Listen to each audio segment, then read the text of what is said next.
哎，大哥，你好，我是专门拍摄农村题材的业余摄影师。我刚才看你干活，太有劲儿了，太精神了啊！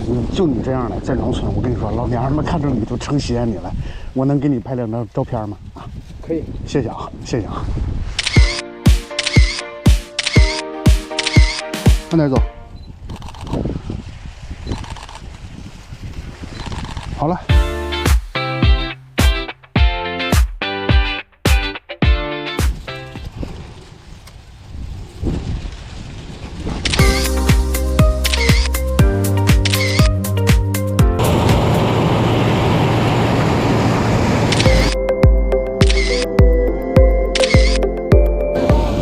干活啥不戴帽子？你可以这么戴呀，你可以把它往后啊，好吗？